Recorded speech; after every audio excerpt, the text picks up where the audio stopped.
The air in the great hall of Castle Blackwood hung thick with the scent of roasted meat and stale ale, a potent cocktail that usually masked the less savory smells of daily life. Tonight, however, it couldn't quite extinguish the sharp tang of lye soap and the faint whisper of damp wool that clung to Alara, the scullery maid. At 17, Alara was little more than a wisp, her frame perpetually stooped from hours scrubbing the cast-iron pots that fed Lord Beaumont's sprawling household. Her hands, perpetually chapped and red, spoke volumes of her endless toil. Tonight, her humiliation was a public spectacle. Lady Beatrice, Lord Beaumont's wife, a woman whose beauty was as cold and sharp as the winter wind, stood over Alara, her voice a low, venomous hiss.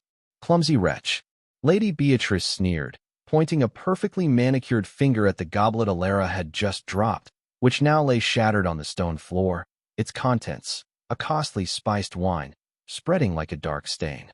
"That goblet was imported from the king's own glassware maker. Do you think we pluck such treasures from the trees, girl? Or do you believe your meager wages cover such recklessness?" Alara's cheeks burned crimson, not just from the shame, but from the sudden, sharp pain of Lady Beatrice's riding crop lashing across her already bruised forearm. Tears welled in her eyes, but she bit her lip, refusing to give the lady the satisfaction of seeing her cry.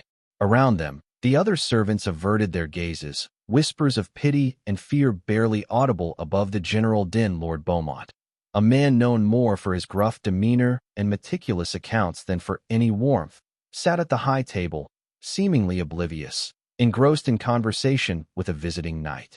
Alara often wondered if he even saw her, or if she was just another piece of the castle's unseen machinery. Her life had always been one of quiet struggle. Orphaned at a young age, she had been brought to Castle Blackwood by a distant relative who quickly disappeared, leaving her to the mercies of the Eyrie. Despite the relentless labor and meager fare, Alara possessed a quiet resilience and an innate intelligence that shone in her keen, observant eyes.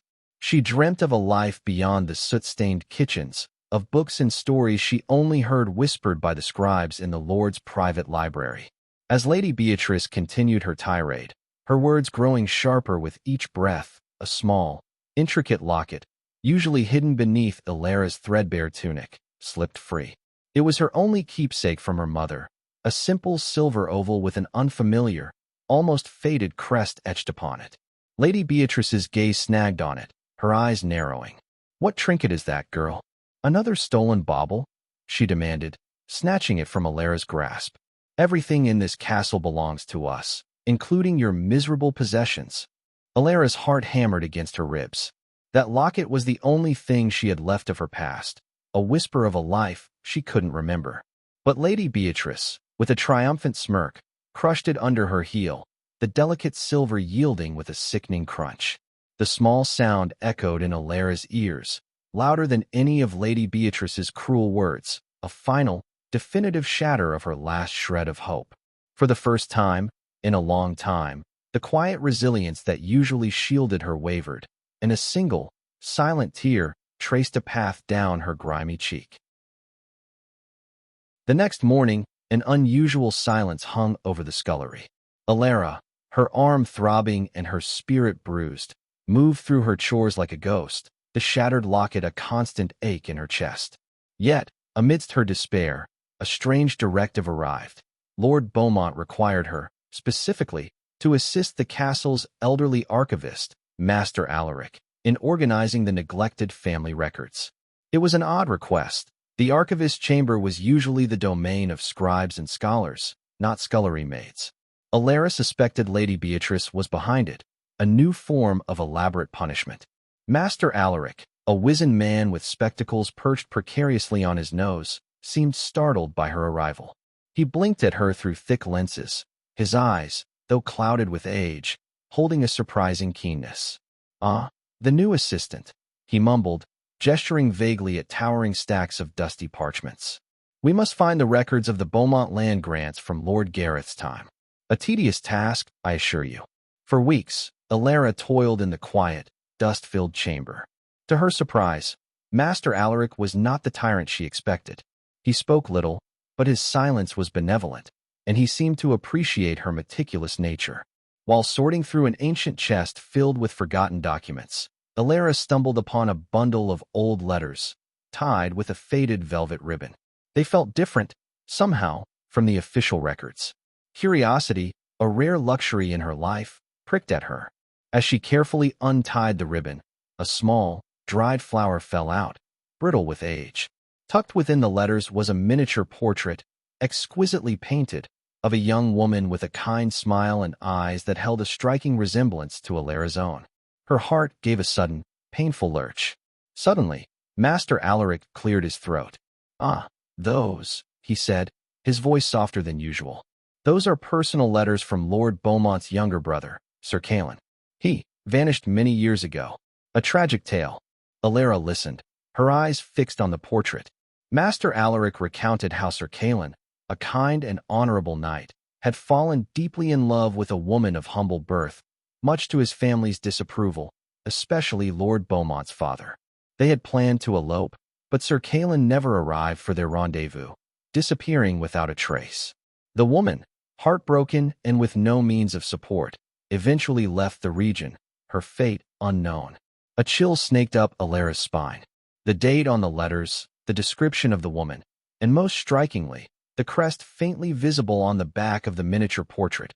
It was identical to the faded crest on her own locket, the one Lady Beatrice had crushed. Could it be? Was this woman, this forgotten love of a noble knight, her own mother? The thought, wild and exhilarating, terrified her. Her mind raced back to her earliest memories, a vague image of a loving face, a soft lullaby, and then nothing but the cold reality of the orphanage. It explained the locket, the mysterious relative who had deposited her at the castle and vanished. This wasn't just a lost love story, it was her story. But how could she prove it?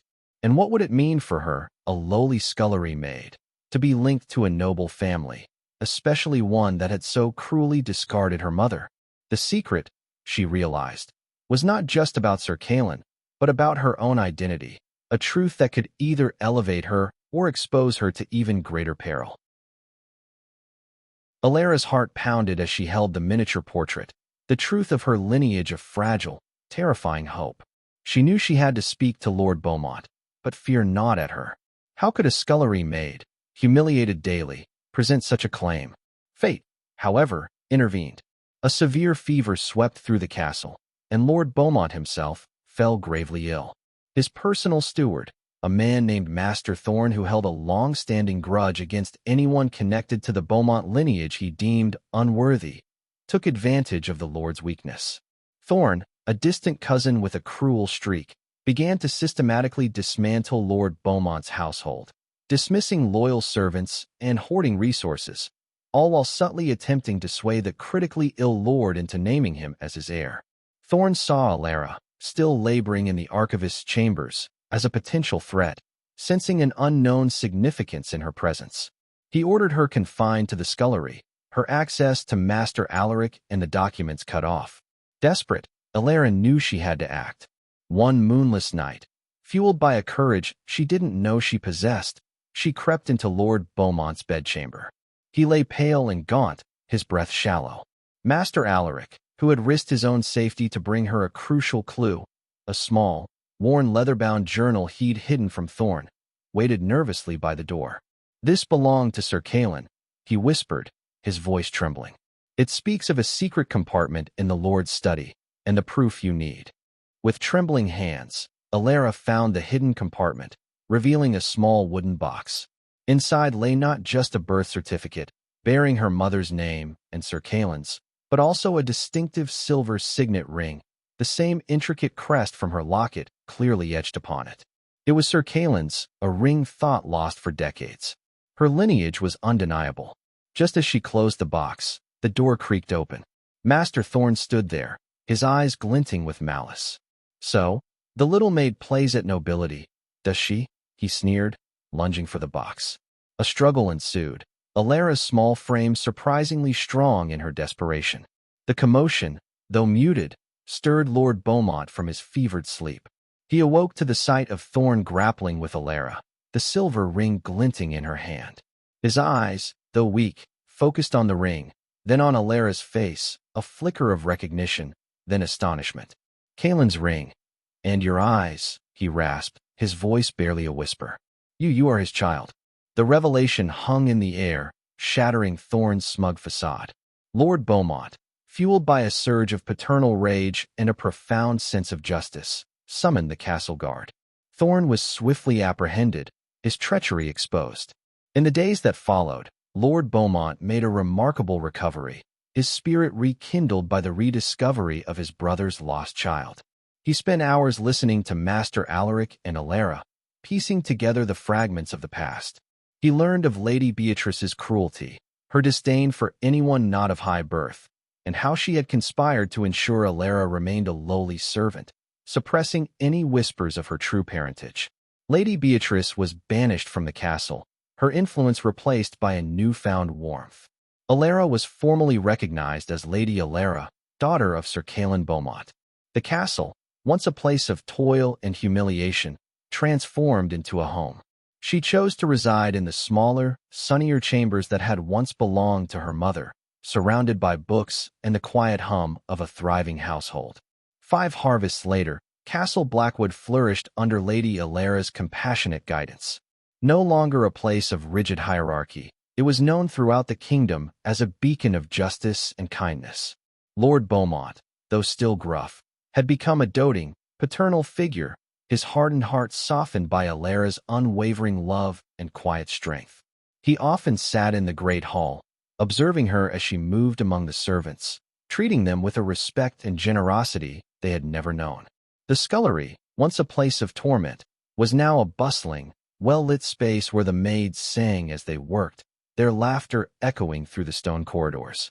Alara, now a woman of grace and wisdom, established schools for the children of the fiefdom, ensuring that no child, regardless of birth, would be denied the chance to learn and grow.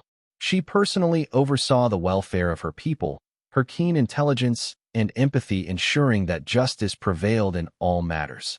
The small, crushed locket was now kept in a place of honor, next to Sir Kaelin's signet ring, a reminder of the painful past that had ultimately led to her triumph.